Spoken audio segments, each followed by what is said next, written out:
ये सोचते हैं जब बीमारी हमारे दरवाजे पर आएगी तब हम लड़ेंगे, पड़ोसी के पास आई है तो लोग खुश होते हैं।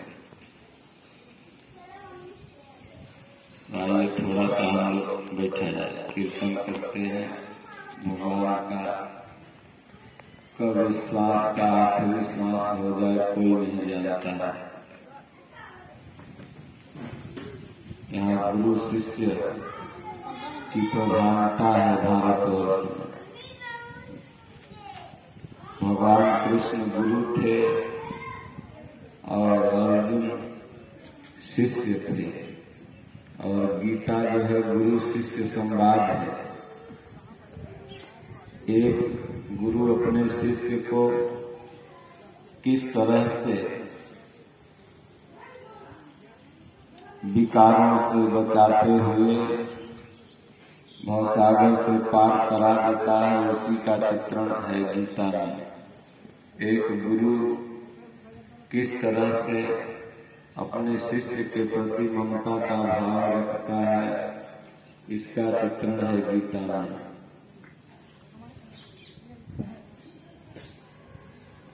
रामचरितमानस गुरु शिष्य संवाद है। इसलिए अर्जुन कहता है शिष्यस्तेहं साधना त्वां शरणं प्रपन्नम्। प्रभु मैं आपका शिष्य है। पहले मैं मित्र समझता था, दोस्त समझता था, रिश्तेदार समझता था, बुआ का लड़का समझता था, लेकिन जब प्रभु के प्रभाव को देखा तो कहा नहीं तो रिश्तेदार हैं न बुआ के लड़के ही हैं, ये तो परम पिता परमेश्वर है। तब उनको गुरु मान लिया। वंदे कृष्णं जगत गुरु। भगवान कृष्ण जगत के गुरु हैं। जितने भी आत्म में महापुरुष आज भगवान बने हुए हैं, सब लोग कभी गुरु शिष्य थे। सब लोग, जैसे कि विद्यार्थी की पराकाष्ठा क्या है? शिक्षक। उसी तरह भक्त की पराकाष्ठा क्या है? भगवान। जितने भी पूर्व में भक्त हुए वही आज भगवान बने हुए। भगवान बुद्ध को देखिए तो पहले भक्ते न थे, धीरे धीरे भक्ति करते करते भगवान बन गए। तो भक्त पहली सीढ़ी और भगवान पराकाष्ठा, क्योंकि किसी भी चीज की पहली सीढ़ी और पराकाष्ठा वाली सीढ़ी ये दोनों होती, शुरुआत और हद। अब विद्यार्थी है तो जीवन भर विद्यार्थी तो ही रहेगा। कभी आप लोग विद्यार्थी रहे होंगे, ये कृष्णदास जी ये भी विद्यार्थी रहे होंगे, लेकिन मास्टर बने ना। फिर इनका नाती पोता है, आज वो विद्यार्थी है, कल मास्टर बनेगा। आप लोग का नाती पोता है, वो मास्टर बनेगा। अब वकील की पराकाष्ठा क्या है? जज बन गए हाई कोर्ट के तो वो वकील की पराकाष्ठा हो। ऐसा ना वकील है फिर जज नहीं बनेगा। और आज सिपाही है, एसपी डीएसपी डीआईजी बन गए, वो पराकाष्ठा हो। नेता की पराकाष्ठा हो गई, सीएम बन गए, पीएम बन गए। हर चीज की प्रथम लाइन और पराकाष्ठा वाली लाइन। तो मेरे कहने का तात्पर्य मात्र इतना है, आप लोगों को समझाने के लिए बात में कहा कि हर चीज की एक पराकाष्ठा है। भारत गुरु शिष्य प्रधानता वाला देश है। यहाँ पर अगर आप किसी से कुछ सीखते हैं तो उसके प्रति सदैव ऋणी रहते हैं। मास्टर साहब कितनों बुढ़ा जाए, बच्चा मिलता है तो कितनों वो जवान हो जाए, अफसर बन जाए, लेकिन डर वही वाला बना रहता है जो प्राइमरी कक्षा में मारेंगे। तो हमारे यहाँ शास्त्रों में 2 गुरु के प्रति चर्चा की गई, और बाल्यावस्था से लिया जाए तो 3 गुरुओं की चर्चा है। और अर्जुन के पास भी 3 गुरु थे। कुल गुरु कृपाचार्य जी थे, फिर गुरु बने अस्त्र शस्त्र विद्या के द्रोणाचार्य जी और फिर भगवान श्री कृष्ण। लेकिन पहला गुरु कौन होते हैं? माता पिता। सबके पहला गुरु माता पिता। अभी अनुराग की बिटिया थी छोट की, तो कह रहा था हाथ जोड़ो हाथ जोड़ो, हाथ जोड़ रही थी। हम कहे हाथ मिलाओ, तो हाथ मिलाना लगे, और 1 साल की नहीं है। तो गुरु कौन हुआ? माता पिता। ऊपर हाथ जोड़ो सिखा रहा है ना, हाथ जोड़ने, ओम बोलने, ये कौन सिखाता है? माता पिता ही सिखाते हैं। तो जैसा माता पिता होंगे वैसा ही बच्चा भविष्य में जाके बनेगा। इसलिए हमारे बुजुर्गों ने कहा कि बाढ़े पूत पिता के धरने, खेती उपजे अपने करने। माता पिता के धर्म कर्म से बाल बच्चा आगे बढ़ते हैं। और खेती में जितना परिश्रम करिए, निराई गुड़ाई, समय से खाद पानी, तो वो बीघा मन अच्छा जाएगा। तो प्रथम गुरु माता पिता, द्वितीय गुरु आचार्य वृंदगण, और जब इन सब भौतिक वस्तुओं से आपका जीव भर जाता है, तब एक गुरु मिलते हैं सदगुरु, जो सब से इस माया जाल से छुड़ाते हैं। वहीं अर्जुन को सदगुरु भगवान श्री कृष्ण मिले थे।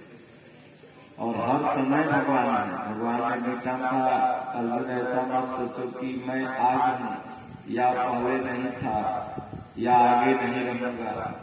हम और तुम सदैव रहेंगे। अनुरागी शिष्य और महापुरुष इस संसार में सदैव रहते हैं। किसी न किसी रूप में वो रहेंगे संसार को पाठ पढ़ाने के लिए। इसीलिए भारत को भारत माता कहते हैं। भाई थोड़ा कीर्तन करके, आज गुरु पूर्णिमा है। आप भारत में देखते होंगे प्रत्येक वर्ष में जितने भी त्योहार हैं उनकी पुनरावृत्ति होती है। होली आई थी फिर आएगी, दिवाली आई थी फिर आएगी, गुरु पूर्णिमा अभी आज है फिर आएगी, अगला साल जुलाई में। ये सब त्योहार बार बार आते क्यों? हमें क्या बताना चाहते? ये गुरु पूर्णिमा मनाई क्यों जाती है? ये पराशर मुनि के पुत्र वेदव्यास जी ने इसी दिन शास्त्रों को पूर्ण भी किया था, और इसी दिन इनका जन्म भी हुआ था। इसी दिन सर्वप्रथम शिष्यों ने इनकी पूजा भी की थी। और यह लगभग कई हजार वर्ष पहले की घटनाएं हैं। तो ये सब होता क्यों है बार बार? अरे एक बार आ गया तो बार बार आने की क्या जरूरत है? दिवाली एक बार आ गई तो बार बार फिर दिया जलाने की क्या जरूरत है? ऐसा मन में भाव आता है कि नहीं? है जरूरत इसकी। अगर जरूरत नहीं होती तो फिर ये पुनरावृत्ति आज हम लोग आप लोग बैठ के नहीं करते। हम और आप जान गए इसलिए जरूरत नहीं है, लेकिन ये छोटे मोटे नन्हे बाल गोपाल जो नहीं जान रहे हैं, इनके लिए इसकी सख्त जरूरत है। ये भी जब बड़े होंगे तो बोलेंगे वहां गुरु पूर्णिमा मनाई जाती थी, साधु लोग आते थे हमारे नाना के यहाँ, दादा के यहाँ, गांव में थे, लोग जाते थे, गुरु पूर्णिमा मनती थी, भंडारा होता था, बाबा सत्संग भी बोलते थे, कृष्ण भगवान के बारे में, राम भगवान के बारे में। ये सब चर्चा करेंगे जब बुढ़ाएंगे तब। आप लोग भी विचार कीजिए, ऐसा संयोग जरूर बचपन में बना होगा कभी। तो ये जो हमारी संस्कृति लाखों वर्ष करोड़ों वर्ष पुरानी है, लगता है कि आज ही राम जी रावण को मार करके आए हैं और आज ही हम लोग खुशी से दिया जा रहा है। लगता है कि आज ही भगवान कृष्ण जन्मे हैं और जन्माष्टमी आ रही है ना, और लगता है कि आज ही पूरे घर घर में बस जन्म की बधाई है। ऐसा महसूस होता है कि लगता है कल कृष्ण भगवान जन्मे और आज कृष्ण जन्माष्टमी है। तो मात्र इसका यही एक रीजन है कि हम भूले नहीं, हम बिसरे नहीं। जैसे कोई किताब आप लोग घर में रखे होंगे, तमाम खाता बही रखे होंगे, तमाम जमीन का रसीद और रजिस्ट्री का पेपर रखे होंगे, साल में एक आध बार फाइल जरूर खोल खाल के देख लेते हैं, ताकि अगर कहीं लड़ाई झगड़ा हो तो पटाख दे तो मरो वही निकालो, खाता निकालो, शराब में चलो, इलाहाबाद सीधे केस करो। तो हम भूले नहीं, इसके लिए सब चीजें बार बार वर्ष में आती है और एक संदेश देती है। हम लोग सनातनी हैं, हम लोग मानव हैं। इस सृष्टि में दूसरी तीसरी जातियां कभी थी ही नहीं। भगवान कृष्ण ने इस संसार में मात्र दो जाति को बताया, देवता और असुर। दौभूत सर्गे लोके दैवी आसुरी एवच दैवी विस्तरसः प्रोक्तम आसुरम पार्थ में श्री। इस संसार में अर्जुन केवल दो जातियां हैं, क्या क्या? तो देवता और असुर। अब आपके सामने एक प्रश्न मैं रखूंगा कि कंस को लोग राक्षस कहते हैं, पूरा भारत क्या बोलता है, पूरा विश्व बोलता है कंस राक्षस है, और भगवान कृष्ण को क्या बोलते हैं? चाय भी रहे छोड़ दो बेटा, बाद में पिया जाना, न तो मन हो जाए सब तो चाय पर सत्संग के सुन। विकास बेटा, अब मत लेना, तो सत्संग के बाद भगवान कृष्ण को भगवान बोल रहे, हम भी आप भी बोलते हैं। मामा राक्षस और भगिना भगवान, ऐसा क्यों? अगर भगवान कृष्ण को भगवान बोलते हैं तो मामा को भी तो भगवान ही बोलना चाहिए, लेकिन नहीं, हमारे यहाँ कर्म प्रधान, जन्म प्रधान कोई नहीं। भारत भूमि कर्म प्रधान है। भगवान कृष्ण का कर्म देवता जैसा था, इसलिए उनको भगवान बोलते हैं। कंस का कर्म राक्षसों जैसा था, इसलिए उसको राक्षस बोलते हैं। सोचिए, दोनों लोग की जाति तो एक ही थी। ये भी यादव जी थे, वो यादव जी थे। अब कोई कहता है कि नहीं कंस राजपूत था, ये सब विचारणीय प्रश्न है, लेकिन मामा भगिना तो जरूर थे, नहीं समझे? तो मामा भगिना की एक जात नहीं थी, देवता और असुर। और इस सृष्टि में अगर कहा जाए तो सभी क्षत्रिय, कोई यहाँ दूसरी जात है ही नहीं। मनु और शत्रुपा से हम लोग जन्मे हैं, नहीं समझे? इसीलिए मनुज भी कहलाया। मनु से जायनाम होने के कारण हम लोगों ने मनुज कहलाया, अपने आप को के मनुष्य। और मनु शत्रुपा क्या थे? क्षत्रिय थे। ब्रह्मा जी भागवत सब लोगों ने सुनी होगी, घर घर भागवत सुनाई जाती है, टीवी पर सुनाई जाती है। तो ऐसा भागवत में जिक्र आता है कि ब्रह्मा जी ने 4 पुत्रों को जन्माया कि ये सृष्टि को रचेंगे, लेकिन वो चारों पुत्र सन्यासी हो गए। तब ब्रह्मा जी विचार करने लगे वो सृष्टि चलेगी कैसे। तब मनु और शत्रुपा को जन्मा। तो मनु और शत्रुपा से यह पूरी सृष्टि निर्मित हुई। तो सब हो गए मनुष्य, सब हो गए क्षत्रिय। और जो गीता में 4 वर्ण आया है, यह बाहर जाति का नहीं है, यह साधना का है।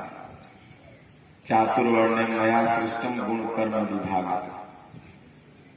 काक होय पिक बकहु मराला, सतसंगत फल पेखी तत्काला। ये 4 अवस्था है। शूद्र मतलब हम साधना में जब कुछ नहीं जान रहे हैं तो शूद्र है, अल्पज्ञ है। अब शूद्र का मतलब लोग समझ लेता है कि ये चमार है, ये फलना है, ये शूद्र है। ऐसा नहीं। अगर बाबू साहब घरे जन्म लिया है, भगवान के बारे में कुछ नहीं जान रहा तो शूद्र है। पंडियो जी के घरे जन्म लिया है, कुछ नहीं जान रहा तो शूद्र है। शूद्र शब्द का आशय है अल्पज्ञ। फिर वैश्य, वैश्य का मतलब कुछ जानने लगा पूजा पाठ भक्ति भावना के बारे में, तो धीरे धीरे वैश्य हो गया। अब वैश्य में लोग समझते हैं बनिया, जो व्यापार लोग करें, तो आज तो सब व्यापारी है, तो सब वैश्य हो गए, ऐसा नहीं। ये साधना का एक स्तर है। उसके बाद क्षत्रिय, क्षत्रिय मतलब बाहरी जो जातियां हैं, इससे मतलब नहीं है। हमारे अंदर जब साधना करने लगेंगे, अच्छा मार्ग पर चलने लगेंगे, तो विकार उत्पन्न होंगे, उसको काटने की अवस्था आ जाए। मन में कहीं जाओगे कुछ गिरा रहेगा, ले ले, किसी की माँ बहन है, गलत भाव से देखने की जो प्रवृत्ति, जो भी दुर्गुण है तुम्हारे अंदर, नशा की, दारू की, खैनी की, सिगरेट की, बीड़ी की, सब पर मन संघर्ष करने लगेगा। हाथ में खैनी लोगे तो मन लगेगा कहने रे क्या गलत कर रहे हो, ये मन लड़ेगा तुमसे। धीरे धीरे अगर क्षत्रिय अवस्था में जब पहुंच जाओगे तो खैनी फेंक दोगे हाथ से, लोग आज से नहीं खाओ। मतलब दुर्गुणों से लड़ने की क्षमता आ गई। काम, क्रोध, लोभ, मोह, राग, द्वेष जो विकार है, इससे क्षत्रियत्व आ गया। जब लड़ते लड़ते एक रात पटक दोगे पहलवान की तरह, तब आ गए ब्राह्मण, तब ब्रह्म को जानने की अवस्था आ गई। ब्रह्म जाना से ब्राह्मण, जो ब्रह्म को जान गया वही हो गया ब्राह्मण। ऐसा नहीं तिवारी जी, दुबे जी, पंडित जी के घर में जन्म ले लिया और हम ब्राह्मण हैं। ये तो बाहरी एक जाति है। जैसे खेत का चकबंदी हो गया ना, वैसे समाज का एक चकबंदी हुआ कि आप अपने चक में रहिए। लेकिन आने वाला 10 साल बाद सभी चक टूट जाएगा। अंतरजातीय विवाह चरम सीमा पर हो गए, नहीं समझे? ये सब इधर बीच में बनाया गया था। पहले जो विवाह होते थे कृष्ण काल में, आप देखिए भगवान कृष्ण के काल में कोई जात और देख के विवाह होता था। स्वयं राम जी का विवाह और माता सीता का जब विवाह दोनों हो रहा था, तो विवाह धनुष पर था। अगर धनुष कोई उठा देता तो विवाह उसी से हो जाता। ऐसा नहीं था कि फलाने जात से हो। जब बंदीगण आए तो कहे भाई सुनो सुनो, महिपालगण आप लोग आए हैं, सुनो, ये जो धनुष उठा देगा सो सीतापति हो, वही सीता जी का पति हो जाएगा। अर्जुन जब द्रौपदी को जीतने गया था तो ऐसा थोड़ी था कि फलने जात वाला कोई मारेगा उस मछली की आंख में। अरे जो मार लेता है उसी का हो जाता। तो ये सब जो कुरीतियां हैं संसार में रहती हैं, आती हैं, जाती हैं, तो कीर्तन हम करा के फिर भजन सुना के इसका अर्थ बताएंगे। इसीलिए गुरु पूर्णिमा होती है, महात्मा लोग जुटते हैं, आपको अपने असलियत संस्कृति से परिचय कराते हैं कि आप आखिर में हो, आप कितना मॉडर्न की तरह भागते चले जा रहे हैं। शांति है नहीं।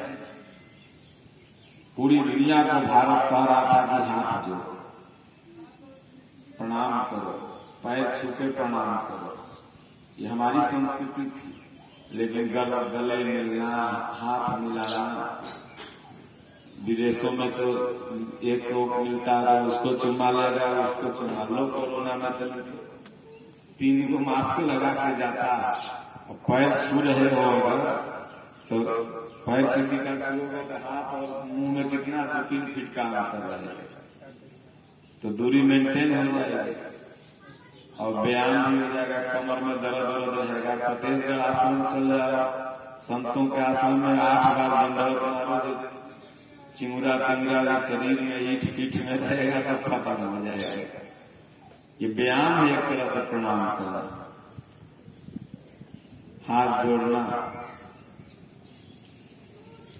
आजकल तो कोई रास्ते में मिलता है तो प्रणाम करने का विधि ऐसे हो गया है ना, अब हाथ नहीं जोड़ता।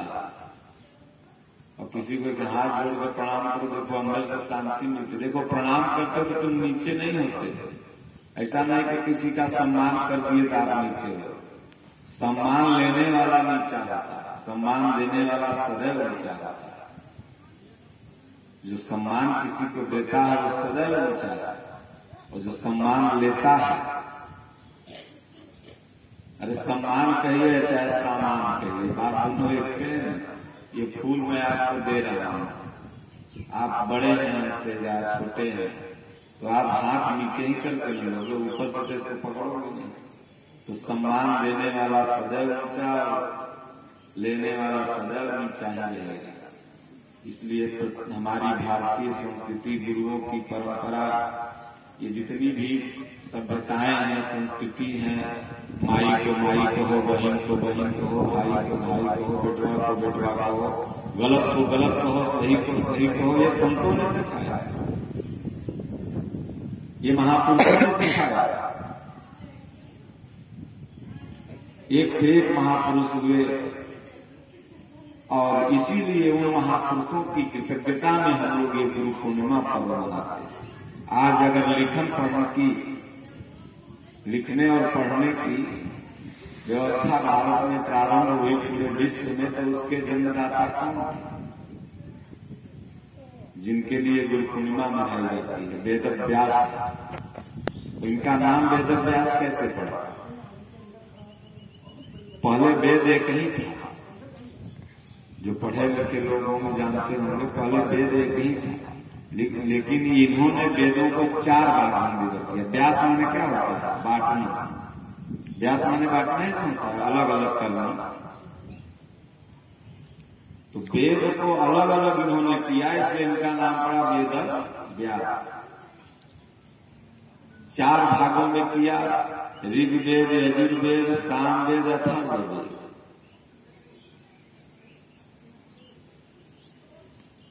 और ये जो 4 वेद हैं, इन्हीं से पूरे सृष्टि का, चाहे सुई बना रहे हो, चाहे हेलीकॉप्टर बना रहे हो, चाहे एलोपैथ बना रहे हो, चाहे आयुर्वेद बना रहे हो, चाहे समाज की संरचना समाज शास्त्र पे कर रहे हैं, और चाहे जीएसटी लगा रहे हैं, चाहे परसेंटेज जोड़ रहे हैं, चक्रवृद्धि ब्याज बना रहे हैं, सब इन्हीं वेदों में से निकाला गया। नहीं समझ रहे?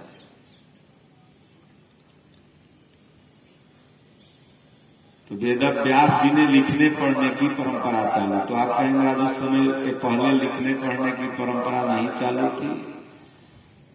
तो नहीं, उस समय मनुस्मृति था।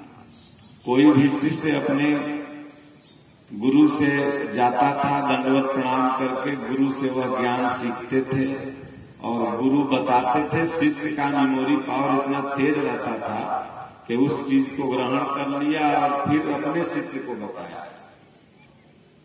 फिर वो अपने शिष्य को बताया। जैसे खानदानी बहुत सारा ज्ञान होता है ना, वो खानदानी ट्रांसफर होते रहता है। उसी तरह गुरु शिष्य परंपरा थी, गुरु शिष्य को बताता, जब शिष्य गुरु बनता तो वो अपने शिष्य को बताता। इसी तरह से ये ज्ञान ट्रांसफर हो रहा था। लेकिन जब यादाश्त लोगों की कम होने लगी तो भगवान की प्रेरणा से फिर इस पर लिपिबद्ध इसको किया गया, ताकि ये जो संस्कृति है इसका विलुप्तीकरण न होने पाए। तो खैर ये सब इतिहास की चीजें हैं, इन्हीं सब हम लोगों को उठना बैठना बोलना चलना महापुरुषों ने सिखाया, संतों ने सिखाया। इसीलिए हम लोग उनके चरण में जाते हैं, दंडवत करते हैं, गुरु पूर्णिमा मनाते हैं। गुरु महाराज आशीर्वाद दो, सच्चे मार्ग पर चले, सद्बुद्धि आए, समाज में, परिवार में, घर में जो कुबुद्धि दुर्बुद्धि घुस गई है ये दूर हो जाए। सास बहू से लड़ती है, बाप बेटवा से लड़ता है, भाई भाई से लड़ता है, पड़ोसी पड़ोसी से लड़ता है, ये सामाजिक दुर्गुण है। इसलिए भगवान ये सब दुर्गुण जो है ये खत्म हो और घर में शांति है। एक बार एक बनिया को सपना आया, सपना कि लक्ष्मी जी आई है घर में। बनिया के सपन में बोले कि देखो आज चाहे जो मान लो तुम्हारे घर में हम 100-200 बरस से कैद हैं। अब हमको भी मन कर रहा, हमें चंचला घूमना टहलना हमारा काम है, इसलिए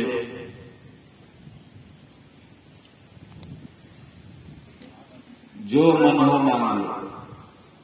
तो उसने कहा माता जी, क्योंकि वो कोई काम करता था तो भाइयों से विचार करके आज के भाई जैसा नहीं कि भाई कुछ हुआ तो अपना अकेले कर देगा। देखो पत्नी कहेगी कि देखा वो न जाने पाओ, वो भैया न जाने पाओ, वो हमारे पड़ोसी न जाने पाओ, मान लो।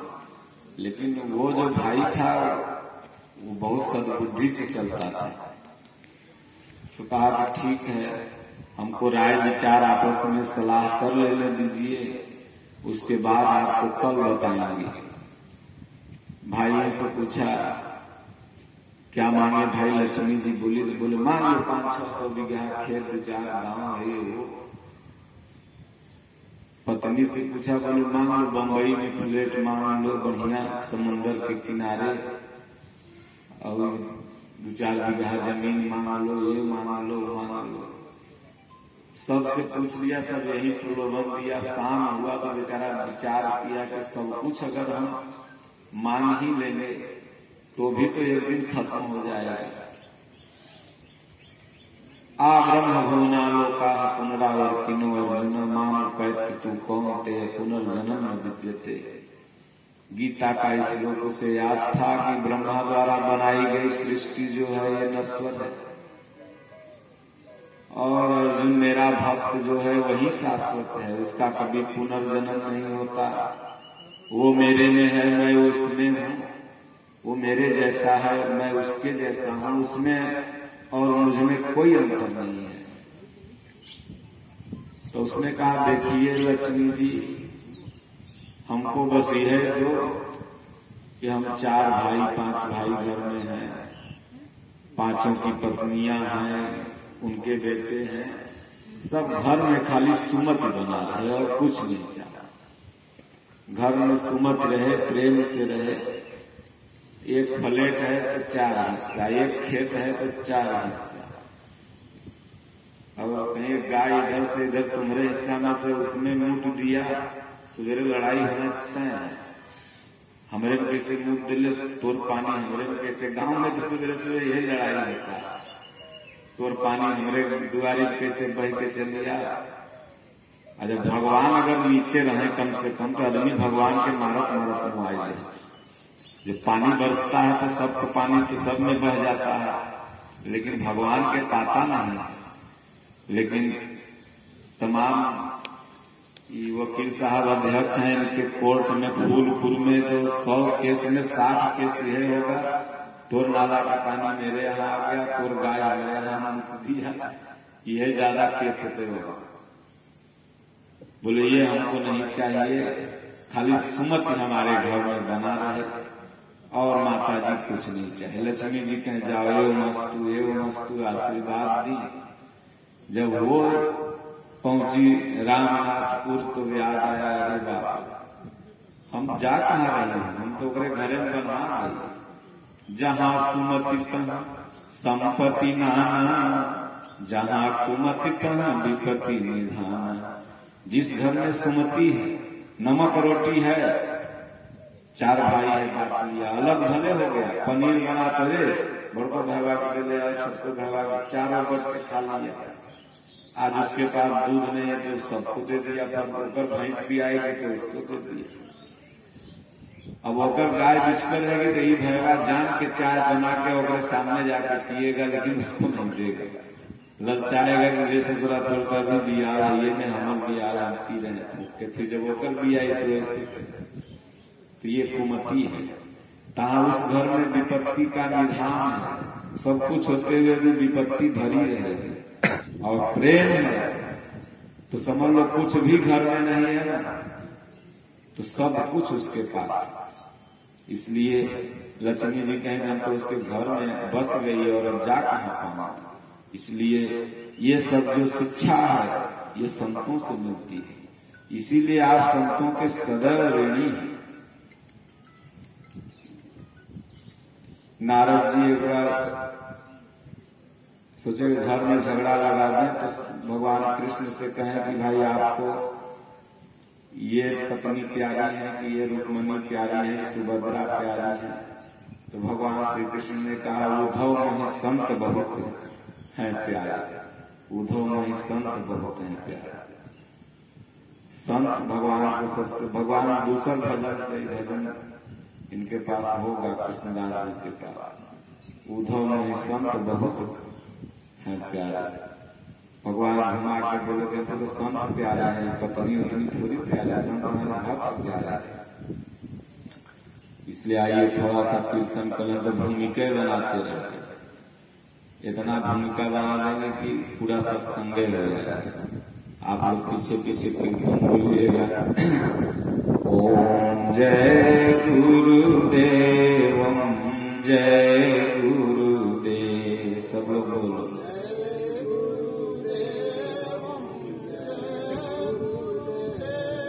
ओम जय सिया राम, जय जय सिया राम।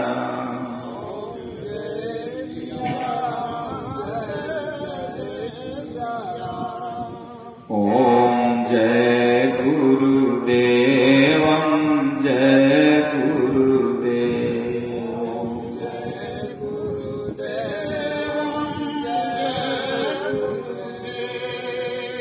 श्री राम जय राम, जय जय राम। श्री राम जय राम, जय जय राम। श्री कृष्ण गोविंद हरे मुरारे।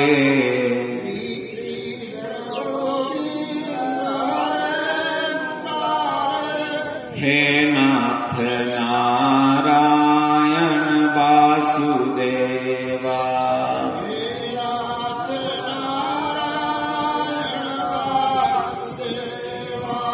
तू जीव में तुम में जीव सारे।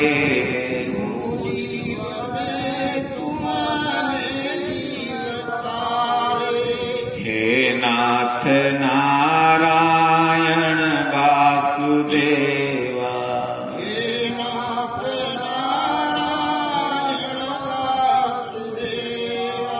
श्री कृष्ण गोविंद हरे मुरारे।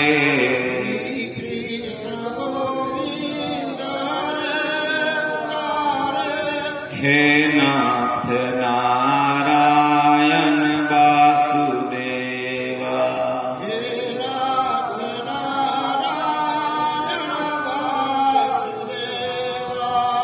गीता का उपदेश सुनाया। गीता का उपदेश सुनाया। तुमने जगत का भरम मिटाया। तुमने जगत का भरम मिटाया। गीता का उपदेश सुनाया। गीता का उपदेश सुनाया। तुमने मानव धर्म बताया। तुमने मानव धर्म बताया। गीता का उपदेश सुनाया। ना हम इलाहाबाद आ गए।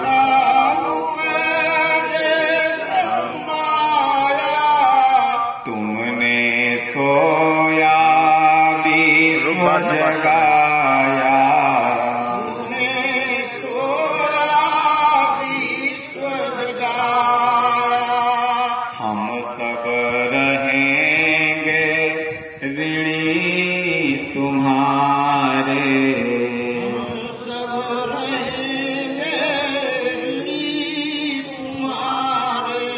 हे नाथ नारायण वासुदेवा।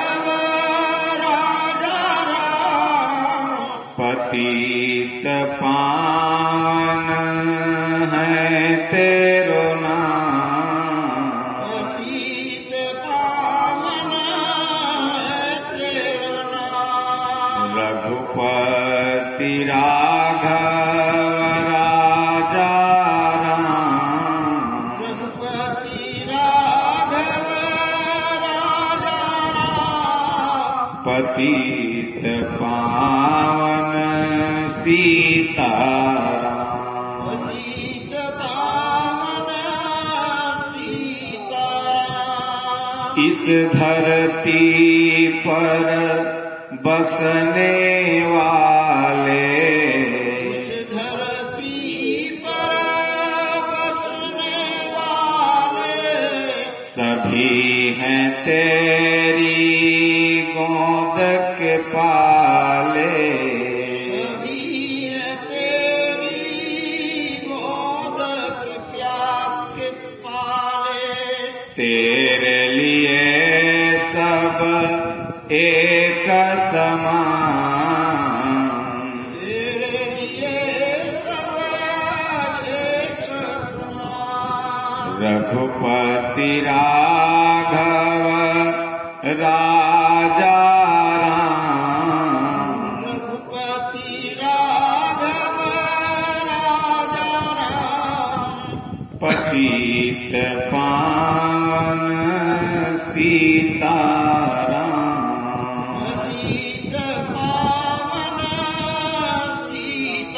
सीताराम। ना कोई नीच न कोई महान,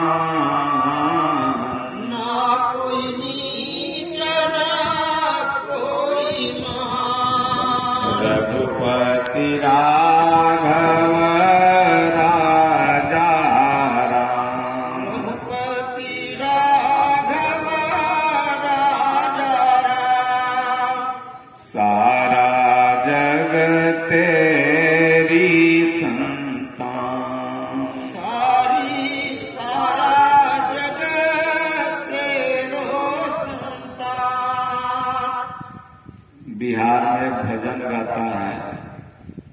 हम बिहार के हैं नहीं, 14 बरस पहले हम गुरुए महाराज पास थे, जहाँ आदेश था। वो विचरण में गए तो वहीं रह गए। लगता कौन जन्म के बिहारे के रहेंगे तो वहीं रह गए, नहीं समझ। तो ये आश्रम है गंगा मैया के किनारे, और कृष्णदास जी से वहीं पर भेंट हुआ था। ये भारत के जितने ज्योतिर्लिंग हैं सब में गीता पाठ किए हैं जाकर। तो हम बोले कि वसीला साधु आप बनिए, नकला साधु कब तक रहेंगे। तब वसीला बन गए, कुटिया भी हो गई, और सदगुरु शिव हैं वो विराजमान भी हो रहे हैं। तो भगवान की दया से गुरु पूर्णिमा में हर साल ही भंडारा करते हैं। कई गुरु पूर्णिमा में हमने भी अपनी उपस्थिति दर्ज कराई है। तो बिहार में एक भजन है, आप लोग पीछे पीछे बोलेंगे, वो भी कीर्तने हैं। फिर हम सत्संग, एक भोजपुरी भजन है बिहार का गुरु महाराज का, उसी पर आप लोग को थोड़ा अर्थ बता देंगे। उसके बाद तो भंडारा होगा, हम निकल जाएंगे छत्तीसगढ़। अब कृष्णदास जी का जिद था कि आना है तब उनके आएंगे। वो बहुत भीड़ था, 20 लाख से ऊपर आदमी का भीड़ था, और भी भीड़ बढ़िए रहा। तो रात 9-10 बजे तक गुरु महाराज का दर्शन सब लोग करेंगे, क्योंकि अभी पूरे भारतवर्ष में दर्शन योग्य अगर कोई महात्मा है तो स्वामी जी है। ये मैं इसलिए नहीं कह रहा हूं कि हमारे गुरु महाराज हैं, ये आप भी कहेंगे या जिनके गुरु नहीं है वो भी कहेंगे। क्योंकि जिन्होंने 20-25 वर्ष पहले का वीडियो ऑडियो महाराज जी का सुनिए, आप लोग तमाम लोगों के पास होगा। और गीता तो लगभग जब कानूनी महाराज जी थे लगभग 5 दशक पहले ही लिख दिया, और सेम वही चीजें अब घटित हो रही, और वही चीजें अब लोग बोल रहे हैं। जो महाराज जी पहले बोलते थे। तो एक युग प्रवर्तक है, एक युग को दिशा देने वाले हैं। जैसे अपने अपने युग के गोस्वामी तुलसीदास जी, कबीरदास जी, भगवान बुद्ध, भगवान महावीर, रविदास जी, माता मीरा जी, तमाम एक युग प्रवर्तक हुए, एक सदी के प्रवर्तक हुए। आज जब लगभग 22वीं सदी में हम लोग प्रवेश कर रहे हैं ना, 21वीं खत्म में होगा, 22वीं में जाने वाले हैं, तब अभी छुआछूत कितना चरम पर है। और जिस सदी में कबीर साहब रहे होंगे उस सदी में कितना छुआछूत था, फिर भी उन्होंने उस पर प्रहार किया और समाज को एक बनने की प्रेरणा। तमाम संतों को जहर दे दिया गया, सूली पर लटका दिया गया, लेकिन महापुरुष सदैव सत्य बोलते रहे और समाज को एक करने का प्रयास करते रहे। वही प्रयास इस 20वीं 21वीं सदी में पूज्य गुरुदेव महाराज का रहा।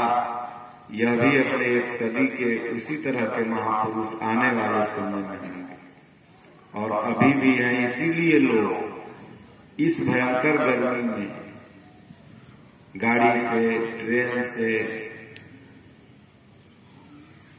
वहां जाकर के गुरु पूर्णिमा के दिन यह कृतज्ञता व्यक्त करता है कि प्रभु आपने जो ज्ञान दिया उस ज्ञान पर मैं चल करके शांति को प्राप्त हुआ। इसीलिए लोग वहां दर्शन करने जाते हैं।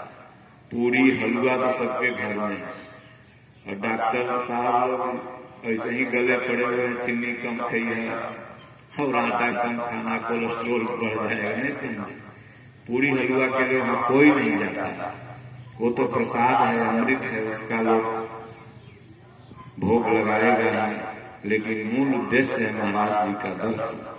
क्योंकि हमारी भारतीय संस्कृति बहुत महान है।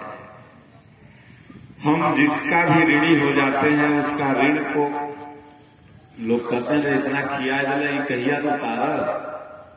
और संजोग से अगर आपके नगर एरिया में मिल गए कहीं पे चलत घरे बड़ा खियले बा तो यार खिया के ऋण उतार देते हैं।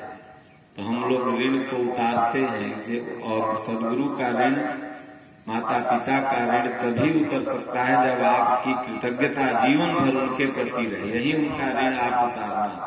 उनको कुछ दे के हम उनका ऋण नहीं उतार सकते। उनके प्रति कृतज्ञता, सम्मान का भाव, समर्पण का भाव ही ऋण को उतारना। शिक्षक दिवस के दिन लड़के कलम कुछ शिक्षक को देते हैं, ये उससे शिक्षक का ऋण नहीं उतरेगा। उस शिक्षक के प्रति उस शिष्य का जन्म भर यह भाव बना रहे, यही उसका ऋण उतारना। नतमस्तक रहे। तो भजन है, किसी भी बहाने से भगवान का नाम होना चाहिए उसी पर। 1 घंटा, 8 घंटा, 2 घंटा जो आप लोग बैठे हुए हैं, यह भी एक भजन है। ऐसा नहीं मैं बोल रहा हूं मुझको ही फायदा है, ये भगवान की कथा है, दोनों लोगों को फायदा है। कहत सुनत सब करहित होई। भगवान की कथा सत्संग में दोनों का, कथा सत्संग जो बोल रहा है उसका भी हित है और जो सुन रहा है उसका भी हित है। तो बिहार में ये लोग भजन बहुत गाते हैं, आप लोग भी पीछे पीछे बोलिएगा, यहां भी हो सकता है गाते हैं। कैला राम नाम सुमिरन वारे मनवा कौनो बहनवा।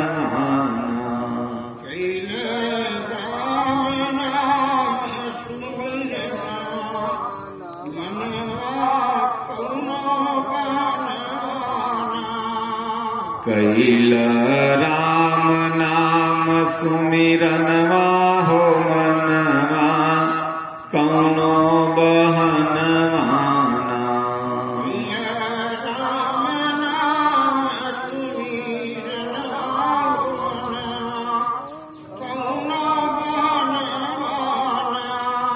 कौनो बहनवा नारे मनवा कौनो बहनवाना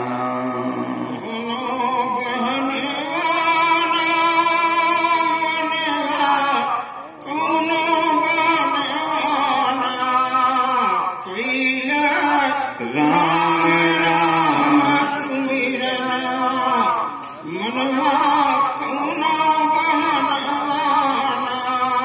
सीता के नाम कोठरिया में लिखी द सीता के नाम कोठरिया में लिख द लक्ष्मण के नाम अंगनवा लक्ष्मण के नाम अंगनवाना।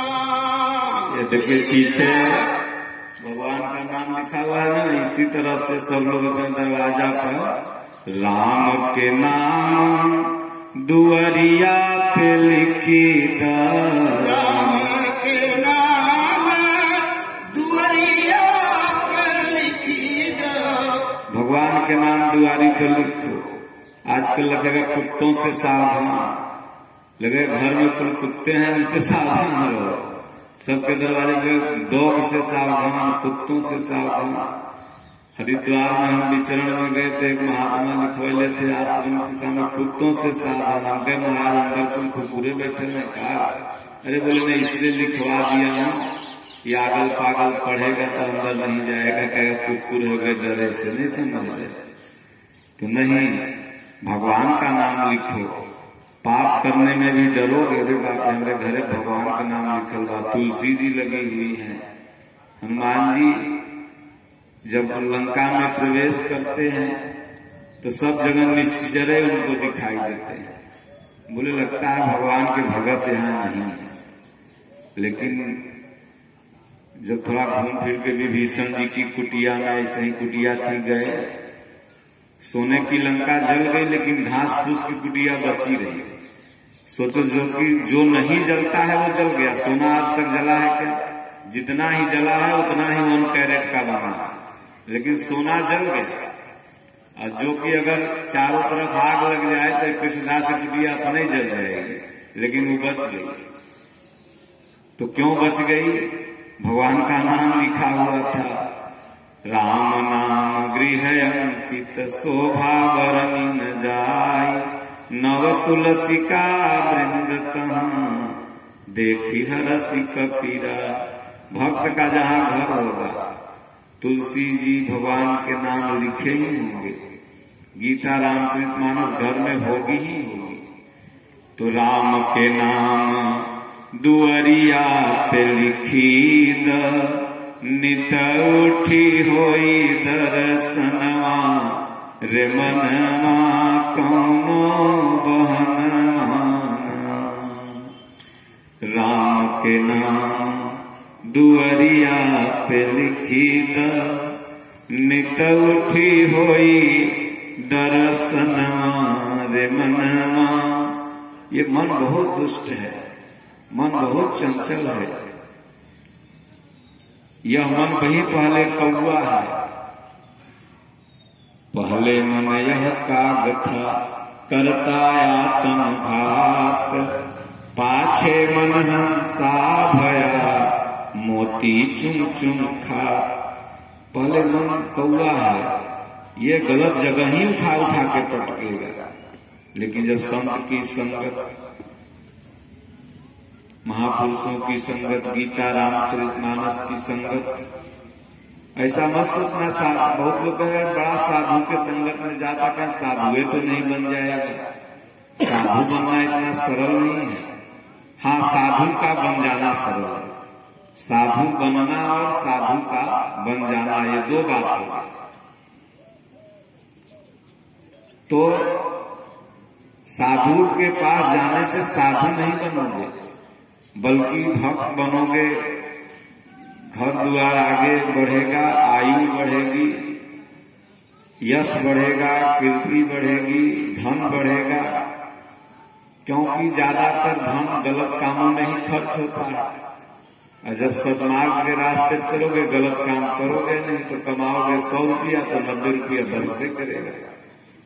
अब पता लगा कमाओगे 100 रुपया और साधु महात्मा का संगत नहीं करोगे तो मुर्गा है 200 रुपया किलो, तो 100 रुपया दिन भर में कमाया, 100 रुपया उधारी लेके मुर्गा खरीदा, खाया, तो पता लगा धीरे धीरे जब उधारी बढ़ जाए तो फिर खेत बेचे लगोगे, फिर धन घटने लगेगा। और महात्माओं की संगत में रहोगे तो 1 किलो नेनुआ आलू परवल से काम चल जाए, तो फिर बचे लगी,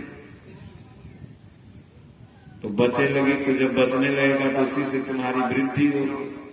तो लोग कहते हैं बड़ा हम बाबा धाम जाते हैं, बड़ा हम काशी विश्वनाथ जाते हैं, संकट मोचन जाते हैं, महाराज जी गुरुओं महाराज के यहाँ जाते हैं, कुछ बचता है ये नहीं है, कुछ बरकत होता है ये नहीं है। बहुत लोगों का मन में ग्लानि रहती है, कैसे रहेगा जब गलत अदतवा छोड़ोगे तब। अच्छा ये बताओ, एक को देवता के नाम बताओ जो खैनी सिगरेट बीड़ी गांजा पीते रहे हो। कहोगे भोलेनाथ पीते थे, देखने गए थे, और भोलेनाथ अगर पीते थे तो आज जितने गंजेड़ी है सब भोलेनाथ हो गए, उनका भी मंदिर बनवा दो। हनुमान जी कहाँ गुटखा खाते थे, राम जी कहाँ सिगरेट पीते थे। तो राम के भक्त रहीम के बंदे करते आज फरेब के धंधे, इन्हीं की काली करतूतों से मुल्क हुआ ये मसान, कितना बदल गया इंसान। तो चंदन हम लगा लेंगे, राम के भक्त बन जाएंगे, रहीम के भक्त बन जाएंगे, लेकिन गलत काम करेंगे। इसलिए भगवान का नाम कोई पार्टी नहीं है। आज योगी के सरकार है तो योगी के झंडा लगा लिए, फिर अखिलेश के आई तो सब झंडा बिक जाए, फिर अखिलेश का बन जाए, झंडा लग जाए, होता है ना ऐसा। तो आज राम जी का नाम लिखा दिए, फिर मिटवा के फिर दूसरा नाम लिखवा दिए, नहीं।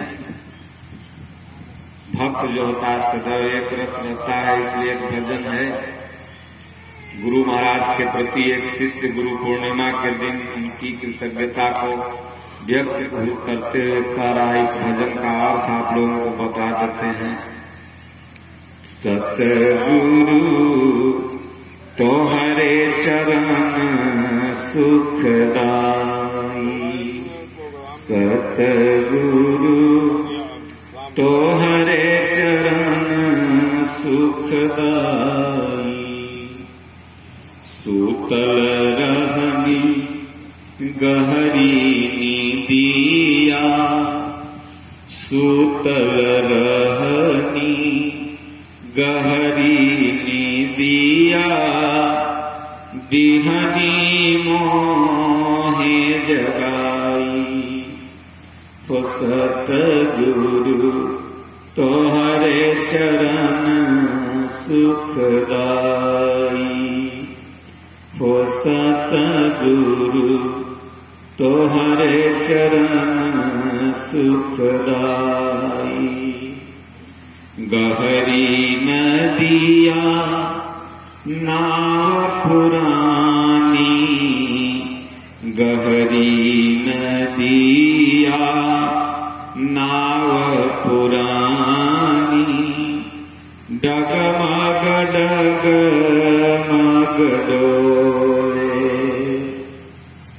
गुरु बनी है पतवार धार में, सत के सुगना बोले, पद पंकज के नाव बना के, दिहनी पार लगाई, हो सतगुरु तोहरे चरण सुखदाई, सूतल रहनी गहरी निदिया, दिहनी मोहि जगाई, गहन गुफा घन घोर अधरिया, नागिन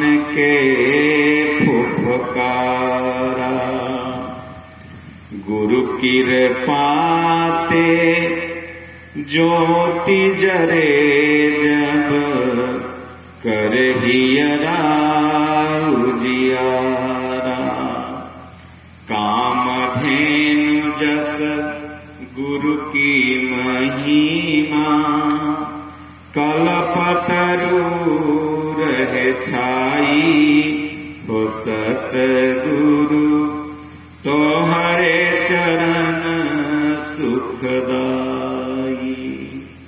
सूतल रहनी गहरी निदिया दिहनी मोहि जगाई सुमति जागल कुमति भागल मन गावे गुरुबानी मन गावे गुरुबानी गुरु चरणन में सुख सागर बा महिमा संत बखानी मंजुल गुरु पद में सब तीरथ भगतन शीस झुकाई हो सतगुरु तोहरे चरण सुखदाई हो सतगुरु तोहरे चरण सुखदाई सूतल रहनी गहरी निदिया दिहनी मोहे जगाई। इसीलिए गुरु पूर्णिमा में प्रत्येक शिष्य अपने गुरु के पास जाता है। वह कहता है भगवान संसार में सब जगह में भटक लिया, सुख कहीं नहीं मिला। सकल कर्म करी थके गोसाई सुखी न भयऊ अब ही की नाई। मानस में बाबा तुलसीदास कहते का घुसुंडी जी महाराज भी यही कहते हैं कवन सोजोनी जन्मे हूँ जगनाही मैं खगे सिर भ्रमी जगमाही। ऐसे कौन से जन्म मंदिर का निर्माण होगा, कथा भगवान के मर्जी से होगा। 7 दिन की कथा यहाँ पर बोलेंगे जब उनकी मर्जी होगी। तो सब छोटे छोटे प्रसंगों पर चर्चा होगा। सब संकल्प कृष्णदास जी का पूरा हुआ, यही एक संकल्प है। तो भोलेनाथ को भी बैठाइए दिए, तो जब उनकी इच्छा हो जाएगी, क्योंकि उनकी इच्छा के बिना कुछ नहीं होता। और ये अगला जन्म के साधु थे, थोड़ा माया में अपना मांग लिए थे भगवान से, तो भगवान देखा सुना के पटकनी दे के अब धीरे धीरे उस लाइन में ला रहे। अगला जन्म से बचपन ही से निकल जाएंगे। मेहरारू का मुंह न देखिए न मोह कहाँ से हो। इस बार मोह इसलिए होगा कि मेहरारू के मुंह देख लिए। मेहरारू के मुंह देख लिए तो 4-10 को जन्म गए, अब वह कुल बाल गोपाल के सब माया हो गया। लेकिन अभी छोड़ने के प्रयास में है। तन से छोड़ दिए हैं, मन से छोड़ दिए, खाली बस शरीर ही माया में दिख रहा। वो भी भगवान अगला जन्म में। ये तो बोल रहे थे कि महाराज जी हम आ जाते हैं आप ही के पास, तो हम बोले नहीं ये जन्म में नहीं, अब अगला जन्म में भेंट हुई। तो इसलिए महापुरुषों के चरणों में ही सुख है, शांति है। भला बताओ आप किसी संत को ध्यानस्थ बैठे जब देखते हैं तो कितना शांति आपको मिलती है। केवल देखते हैं। भगवान बुद्ध के प्रतिमा को आप देखिए, शांत सहज बैठे हैं। या किसी बच्चे को आप घर में जाइए, वो शांति से बैठे रहेगा तो बड़ाई करेगा, घर बैठा बड़ा बढ़िया हो, देखा बड़ा शांति से बैठे। जब शांति से बैठा हुआ किसी को देखते हैं तो सुख मिलता है। और जिस दिन उसी तरह स्वयं शांति से आप भी 10 मिनट अपने घर में बैठ करके श्वास आई तो गई तो आई तो जपने लगेंगे उस दिन आपको कितनी शांति मिलेगी, इसको इस मुंह से हम और आप नहीं कर सकते। इसको वाणी से व्यक्त ही नहीं कर सकते। जब देखने में शांति मिलती है तो करने में असीम शांति, असीम आनंद का अनुभव होगा। इसलिए कहते हैं वही सुख अगर मिलेगा तो सद्गुरु की शरण। जन्म जन्म का अशांत अंगुली माल,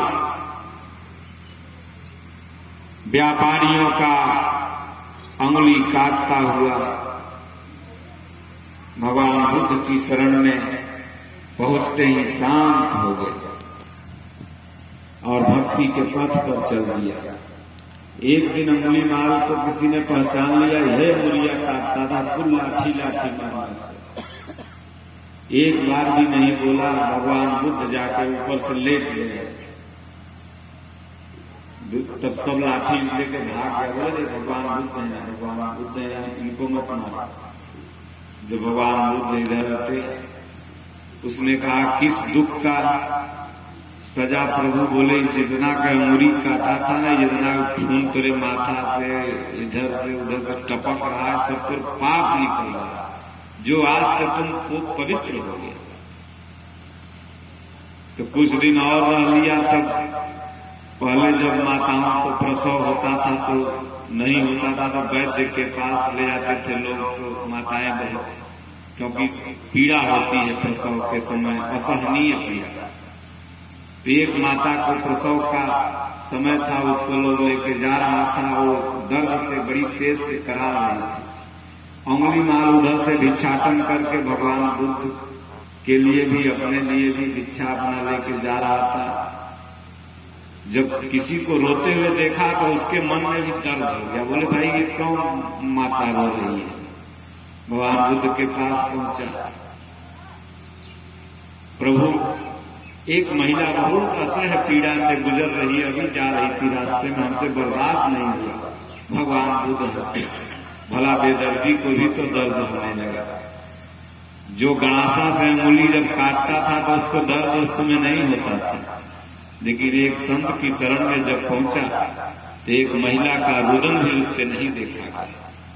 भगवान बुद्ध ने कहा जाओ तुम कह देना, अगर अंगुली माल सच्चे ढंग से भगवान की भक्ति किया हो तो उसकी पीड़ा दूर हो जाए, लेकिन तुम्हारा भजन उतना दिन का कट जाएगा। बोले कोई बात नहीं प्रभु। गया, उसने बोला, वही हुआ, प्रसव हो गया, उसकी पीड़ा कम हो गई। उसको समझ में आ गया कि मैं जो कर रहा हूं अच्छा कर रहा हूं।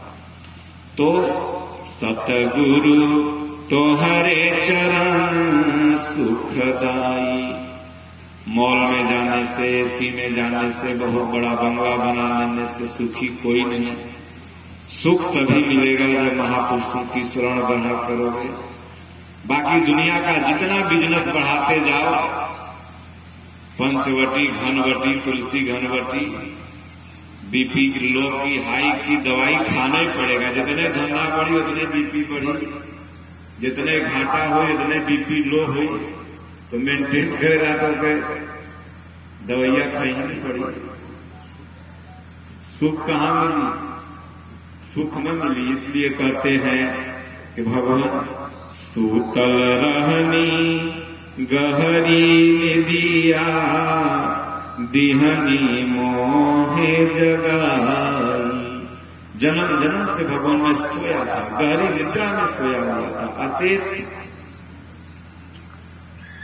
अर्जुन भी अचेत सोया हुआ था, लेकिन भगवान ने जब जगा दिया तो वही अर्जुन कहता है, कार्पण्य दोषोपहित स्वभावः पृच्छामि त्वां धर्म सम्मूढ़ चेता, यच्छ्रेयं निश्चितं ब्रूहि तन्मे शिष्यस्तेऽहं साधिमां त्वां शरणं प्रपन्नम्। भगवान मैं आपका शिष्य हूँ, आपकी शरण।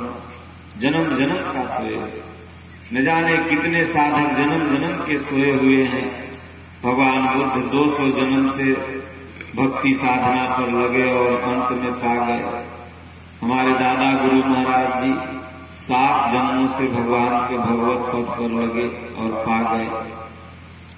तो जन्म जन्म का हम लोग सोया है कि जन्म जन्म का सोया मेरा मनवा, सब दन बाण जगाय दीजो, गुरु पैया लागू नाम लखाए दीजो। गुरु पूर्णिमा के दिन बहुत से लोग शिष्य भी बनते हैं और गुरु पूर्णिमा के दिन बहुत से लोग अपने गुरु के पास जाते भी हैं, नया गुरु भी बनाते हैं बहुत लोग उस दिन, और जो पुराने भक्त हैं वो जाते हैं। इसलिए ये जन्म जन्म का जो मन है ना, ये विकार में ही सोया है। कभी कौवा था, कभी गधा था, कभी सुअर था, कभी कुछ था, कभी कुछ था, सोया हुआ था। भगवान ने कृपा किया, इसलिए हरि ने जन्म दियो जग माही, गुरु ने आवागमन छुड़ाई। नारायण सिर्फ जन्म दे देते हैं, लेकिन इस जीवन चक्र के बार बार जन्म मृत्यु के बंधन से अगर छुड़ाते हैं तो वह महापुरुष छुड़ाते हैं। वह विधि भगवान नहीं बता सकता। भगवान ने लक्ष्मण से कहा, जानते हो लक्ष्मण जी, भाई या भैया लक्ष्मण। कभी कभी भगवान प्रेम से लक्ष्मण को भैया लक्ष्मण बोल देते थे। जानते हो, मिल ही न जो संत है न, उनकी कृपा से भक्ति मिलती है। भगति तात अनुपम सुख मूला। लेकिन ये मैं नहीं तुमको दे सकता, क्योंकि ये मिलेगी तभी जब संत अनुकूल हो। भगति तात अनुपम सुख मूला, मिलहि जो संत हो ही अनुकूला। जब संत अनुकूल हो, सदगुरु अनुकूल हो, तो वो भक्ति प्रदान हो जाएगी। इसलिए कहते हैं भगवान, सूतल रहनी गहरी निदिया, दिहनी मोहे जगाई। हे गुरु महाराज, जीवन जीवन भर काम क्रोध लोभ में सोया हुआ था, आपने जगा दिया, भक्ति पथ पर चला दिया। अब मैं आपका ऋणी हूं, जन्म जन्म तक ऋणी रहूंगा। जन्म जन्म से साथ है हमारा तुम्हारा, अगर न मिलते सतगुरु तो हम लेते जन्म दोबारा। जन्म जन्म का साथ है हमारा तुम्हारा। आगे ये भक्त कहते हैं कि गहरी नदिया नाव पुरानी, डगमग डगमग डोले। भगवान, ये संसार ही नदी है, भवसरिता है, भवकूप है, नाव भी पुरानी है, नियम संयम है नहीं प्रभु, डगमग डगमग डोल रही है। इस पार जाऊंगा कि उस पार जाऊंगा। जब नाव बीच में जाके ऐसे ऐसे करने लगे तो उस समय की स्थिति कैसी होती है। या कभी आप जहाज पर बैठ जाओ, पता लगे कि आग लग गई है जहाज में, तब कैसी स्थिति होगी। न धरती में हो न आसमान में हो, बीच में उड़ रहे। तो उसी तरह से डगमग डगमग ये शरीर प्रभु कर रहा है, और तभी ये स्थिति पूर्ण होगी जब गुरु बनी है पतवार धार में, सत के सुगना बोले।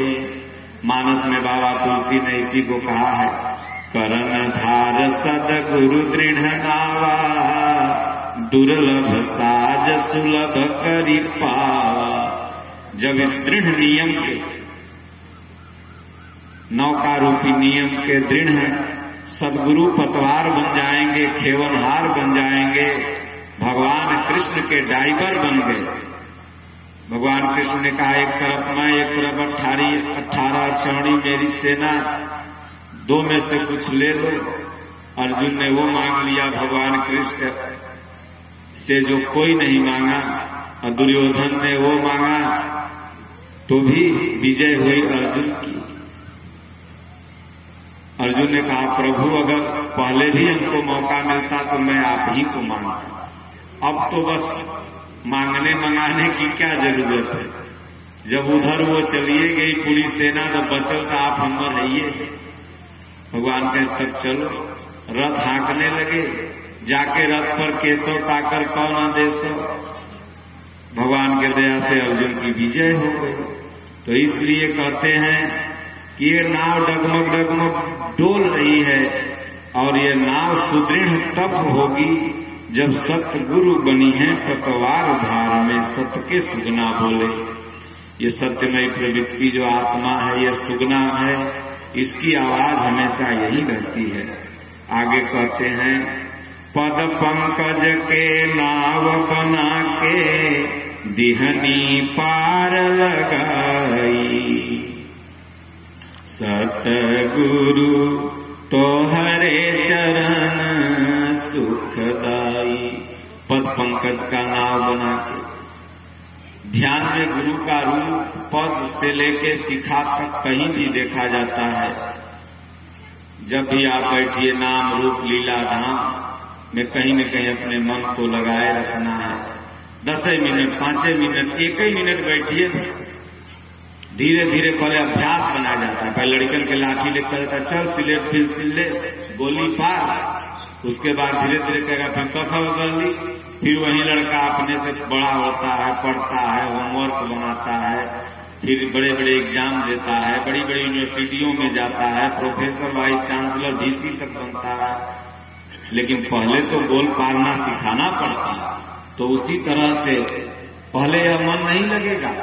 भगवान ने भी अर्जुन से कहा प्रभु यह मन तो हवा से तेज चल रहा है, आप कहते हैं ध्यान करो ध्यान करो, युद्ध करो युद्ध करो, मैं कहां से कुछ कर पाऊं, आंख मूंदता हूं तो मन तो भागता है। भगवान ने कहा अवश्य असंशयम महाबाहो दुर्निग्रहम चलम मनम अभ्यासेन तु कौन्तेय वैराग्येन च निगृह्यते। लोग कहता है गीता रामायण पढ़े से क्या होगा, हम कहते हैं गीता रामायण पढ़े से सब कुछ होगा। अब आप पूछिए क्या हो जाएगा। भौतिक जगत से लेके आध्यात्मिक जगत का ऐसा कोई कार्य नहीं है जो गीता और रामचरितमानस पढ़ने से न हो, सब होगा।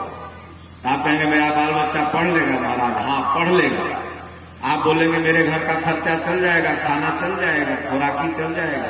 अरे पैसा बाद में चढ़ाना, रख दो, चलो बैठो। तो कहने का तात्पर्य है आप कहोगे खर्ची कैसे चल जाएगा। आप बोलोगे मैं खेती बाड़ी हो जाएगी, हाँ हो जाएगी। जब भक्ति करोगे, गीता रामायण पढ़ोगे, दिमाग में सद्बुद्धि रहेगी। सद्बुद्धि रहेगी तो सब होगा, नहीं तो खेत ऐसे ही पड़ल है। और दुर्बुद्धि रहेगी तो तुम ताश खेलोगे, खेत ऐसे ही रहेगा, कोई जोतेगा बोएगा। सुबुद्धि रहेगी तो दिमाग में ये आएगा कि नहीं। भगवान कृष्ण गीता में कहे हैं कर्म करो, तो कर्म करो तभी फल मिलेगा। इसलिए अपना जोतो बोओ, बढ़िया से रहो। अब कहोगे गीता पढ़ने से बेटा मेरा आगे कैसे बढ़ेगा, बढ़ेगा। गीता में स्पष्ट भगवान ने कहा है युक्ताहार विहारस्य युक्त कर्मस्य चे, कैसे है बताइए, युक्ता पढ़िए इसको। युक्ताहार विहारस्य युक्त प्राणश्चेतसा। भगवान ने कहा कि अर्जुन, जो मनुष्य आहार विहार में संयम नियम का पालन करता है, एकमात्र एक ब्रह्म का ध्यान करता है, उसे वे प्राप्त हो जाता है। अब युक्ताहार विहार से अगर आपका लड़का रहेगा तो न हाई एसिडिटी न लो एसिडिटी का शिकार होगा, पढ़ेगा, उसका दिमाग ब्रेन अच्छा रहेगा, आप भी अच्छा रहोगे। भगवान के एक एक श्लोक सांसारिक जगत से लेके आध्यात्मिक जगत तक, जैसे अगर आप कहोगे महाराज जी हम कैसे शांत रहेंगे, भगवान ने स्पष्ट लिखा सुखे दुखे समय कृत्वा लाभालाभ हो जाए।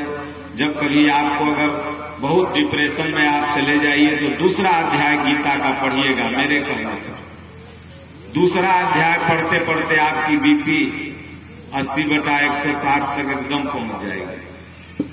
कोई दवाई लेने की जरूरत नहीं होगा, खाली दूसरा अध्याय पूरा पढ़ लीजिए, श्लोक पढ़ लीजिए, चाहे अर्थ पढ़ लीजिए। तो कहने का तात्पर्य है कि गीता लौकिक से लेकर के आध्यात्मिक हर चीजों को देती है। रामचरितमानस देता है, बच्चों को में संस्कार डालें, आप पढ़ें पढ़ाएं। तो कहते हैं कि पद पंकज के नाव बना के दिहनी पार लगाई, भगवान का नाम जपो। आगे कहते हैं गहन गुफा घन घोर अंधेरिया, नागिन के फुफकारा। इस संसार में माया रूपी नागिन फुफकार रही है, लेकिन गुरु कृपा ते ज्योति जरे जब करे ही राम जियारा। भगवान के कृपा से ही ज्योत जरेगी। जब ज्ञान की ज्योति हृदय में जल जाएगी, तो अभी एक लाइट जल रही है, थोड़े दूर प्रकाश है और बुझ जाएगी, अंधकार हो जाएगा। लेकिन जब गुरु की कृपा आशीर्वाद रूपी ज्योति यहाँ जल जाएगी, कभी भी इसमें अंधकार नहीं होगा, कभी गलत रास्ते पर नहीं चलेंगे। भगवान कहते हैं नेहा विक्रमो ना स्वस्ति प्रत्यवायो न विद्यते, स्वल्पम अपस्य धर्मस्य त्रायते महतो भया। अर्जुन, धर्म का थोड़ा सा भी आचरण जो करता है, उसके अंदर जो ये ज्योति जल गई तो वह बुझेगी ही नहीं। कब बुझेगी? जब भगवान के श्री चरणों में ही जाके बुझेगी। आगे कहते हैं कामधेनु जस गुरु के महिमा, कल्पतरु रहे छाई। गुरु महाराज की महिमा कैसे? कामधेनु जैसे। कामधेनु गाय का नाम आप लोगों ने सुना है। ऐसा उसके बारे में कहा जाता है जो मांगिए वो मिलता है। तो कामधेनु कोई गाय पशु नहीं, बल्कि कामधेनु महापुरुष हैं। उनके शरण में आप जाके जो इच्छा राखहु मन माही, हरि प्रसाद कछु दुर्लभ नाही। जो इच्छा आप मन में रखोगे उनके कृपा प्रसाद से दुर्लभ नहीं रहेगा। आगे कहे सुमति जागल कुमति भागल, मन गावे गुरु बानी। सुमति जग जाती है, कुमति जो हृदय में डेरा कर रही है वो भाग गई, और मन जो होता है वह गुरु बानी। गीता भी गुरु बानी ही है। गीता पढ़ने लगा, रामायण भी गुरु बानी ही है। रामायण पढ़ने लगा, मन गुरु की बानी गाने लगा। गुरु चरणन में सुख सागर पान, महिमा संत बखानी। अगर सुख शांति है कहीं गुरु के चरण में, गुरु भगवान सब गुरु ईश्वर सब प्रायवाची शब्द है। ऐसा नहीं गुरु अलग भगवान अलग, ये अलग वो अलग, कुछ नहीं। यह स्थिति है, प्रायवाची शब्द है। इसलिए आपको सुख चाहिए। राम कृष्ण ते को धनी, ताहो ते गुरु कीन। तीन लोक के वे धनी, गुरु आज्ञायाधीन। अगर आपको ये लगता हो कि भगवान हमको पार कर देंगे, तो ये संशय में आप मत रहिए कि भगवान आपको पार करेंगे। क्योंकि भगवान को भी जब पार होना हुआ तो गुरु के पास गए। तो इसलिए कहते हैं कि राम कृष्ण ते को धनी। जब भगवानों गुरु के पास गए पार होने के लिए, तो आपको जाना होगा। लेकिन बशर्ते गुरु करे जान के, पानी पिए छान के।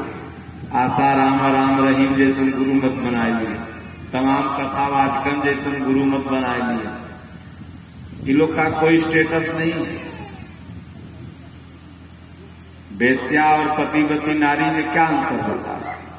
पालतू कुत्ता और एगो बहेतू कुत्ता में क्या अंतर होता है? इन लोग का कोई स्टेटस नहीं। आज कुछ बोलेंगे, कल कुछ बोलेंगे, कोई एक सिद्धांत पर नहीं है। गुरु वह हैं जो आपको अज्ञान से निकाल करके प्रकाश में बैठा दें, कीचड़ से निकाल के सूखे में बैठा दें, शांति का मार्ग बताएं, सद्बुद्धि दें, और जो बताते हो वो स्वयं उस पर चलते हैं।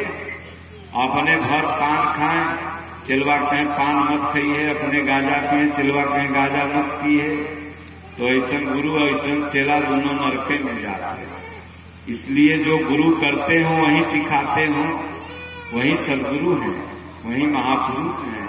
इसलिए महिमा संत बखानी, मंजुल गुरु पद में सब तीरथ, भगतन शीस झुकाई। जितने भी तीर्थ है ना, जैसे प्रयागराज तीर्थ का राजा, यहाँ सब तीर्थ चले आते हैं। तो राजा क्यों बने? क्योंकि भरद्वाज मुनि बसहि प्रयागा, तिनहि राम पद अति अनुरागा। ऐसा है ना लिखा हुआ। तो यहाँ भरद्वाज मुनि, याज्ञवल्क्य मुनि जैसे महापुरुष हुए, इसलिए सब दुनिया के जितने संत थे यहाँ आते थे। तो संत लोग कहाँ रहते हैं? कहीं न कहीं तीर्थे में रहते हैं। कोई नैमिषारण्य, कोई हरिद्वार, कोई काशी, कोई मथुरा। तो सब तीर्थ में जब जितने संत हैं वो उठ के कहाँ चले आए? याज्ञवल्क्य मुनि और भरद्वाज मुनि जी के कुटिया में चले आए। तो सब तीर्थ तो यही चले आए, नहीं समझे? संगम हो गया। तो इसलिए कहें मंजुल गुरु पद में सब तीर्थ। जहां महापुरुष बैठते हैं वहां सब तीर्थ बैठता है। आज जितना भी तीर्थ है, धाम बना हुआ है, वो किसी न किसी महापुरुष का पूर्व में तपस्थली रहा। गया भगवान बुद्ध की तपस्थली, मथुरा वृंदावन भगवान कृष्ण की तपस्थली, काशी विश्वनाथ भगवान काशी की तपस्थली, भोलेनाथ की। जितने भी तीर्थ हैं सब पूर्व के कोई न कोई महापुरुष के ही स्थल है। इसलिए सज्जनों, मूल निष्कर्ष यही है, गुरु महाराज बताते हैं ओम का जाप सुबह शाम। गीता की हिंदी टीका, यथार्थ गीता बहुत सुंदर, पढ़ने में बड़ा मन लगता है। एक पन्ना आध पन्ना आप भी पढ़िए, नाती पोता को सुनाइए, पतोह को सुनाइए, बेटवा को सुनाइए, सबको बैठा के जैसे कृष्णदास जी सुनाते हैं। चौथा पन्ने वैसे भक्ति करिए। भगवान को बुलाना नहीं होगा, भगवान की कुटिया में आकर दर्शन देंगे। भगवान ऐसा थोड़ी है कि आश्रम में जाओगे, मंदिरे में जाओगे, तो तीर्थे में जाओगे तभी आएंगे, नहीं। अगर पावर होगा तो हम घर में भगवान को बुलाएंगे। इसलिए घर ही के मंदिर बनई, हम मंदिर काहे को जई। अपने घर को ही मंदिर बना लो। जब घर घर मंदिर हो जाएगा तो उस मंदिर में जितने भी लोग हैं वो भगवान हैं। वह घर मंदिर कैसे बनेगा? तो भाई भाई से प्रेम करे, बहुएं आपस में प्रेम करें। भाई जो उसके नाती पोता आपस में हिल मिल के रहें, तो उसमें रहने वाले सब देवता हैं उस मंदिर में, वह घर मंदिर हो गया। अब आपस में लड़ रहे हैं तो वहां सब राक्षस का वास है। इसलिए सज्जनों, सब लोग अपने घर को मंदिर बनाओ, एक बनो, इंसान बनो। यहाँ कोई जात पात नहीं है, यहाँ मात्र एक ही जात है, वह है देवता असुर दुर्गुण सद्गुण, अच्छा बुरा। जो अच्छा है वह अच्छा है, जो बुरा है वह बुरा है। ओम का आज गुरु पूर्णिमा के दिन हमारे आश्रम में कान नहीं फूका जाता। बहुत गुरु लोग ऐसे चदरिया ओढ़ाई के और ऐसे मुंहवा वहीं में डाल के कान फूकते हैं, नहीं समझे? और कान फूकत है ससुर के का करत है, ऊपर से के देखत है, नहीं समझे? हम लोग के आश्रम में वो बच्चा महाराज जी थे, बोले महाराज हमको आपसे काने में मंत्र लेवे के है। मोबाइल से फोन किया, भगत हमसे आपसे कान फुकवावे के। तो बच्चा महाराज जी शरीर से नहीं रहे, उनका शरीर छूट गया। बहुत अच्छे महात्मा थे हम लोग के आश्रम में, स्वामी जी के सबसे बड़े शिष्य थे। तो कहे ठीक है, तू काने में मंत्र ली है, तो मोबाइल तुम अपने काने में से लगाए रहो, हम इधर से बोल दे, तेरे काना में मंत्र चल जाए। काने में मंत्र ले लेना, नहीं समझे? तो कान में मंत्र नहीं लिया जाता। राम नाम के हीरे मोती मैं बिखरा हूं गली गली, ले रे कोई राम का प्यारा, शोर मचाऊं गली गली। ओम नाम के हीरे मोती मैं बिखरा हूं गली गली, ले लो रे कोई ओम का प्यारा, शोर मचाऊं गली गली। इसलिए यही मंत्र है ओम या राम। इसमें से जो अच्छा लगे इसको सुबह शाम 10 बार, 20 बार, 10 मिनट, आधा घंटा, जितना आपको समय पर्याप्त प्रभु ने दिया, पेंशन मिल रहा है, कौन चीज के च्यवनप्राश आइए जाए, बीपी की दवाई आइए जाए, शुगर की दवाई आइए जाए। बैठ के भजन करिए ना। जो 10-20 साल सरकार रिटायर कर दिया, घर वाले रिटायर कर दिया, करना क्या है? भजने तो करना है, इसीलिए तो सरकार रिटायर करवाई। अगर नहीं रिटायर करती तो इसका मतलब कि आपसे काम करवा रहे, रिटायर कर देते, भगवान का नाम लेना है। इसलिए खूब जपिए, भगवान आपसे मिलने आएंगे। भगवान बड़े दयालु हैं, स्वप्न में आ जाएंगे, कोई न कोई रूप बना के आ जाएंगे, आपसे बातें करेंगे, आपका कल्याण करेंगे। बोलो गुरुदेव भगवान की जय। बोलिए श्री सुधा बाबा की जय। श्री राम जय राम, जय जय राम। श्री राम जय राम, जय जय राम। ओम श्री गुरुदेव भगवान की जय। जय हो। हरि ओम। शांति शांति ओम शांति। जो शांति।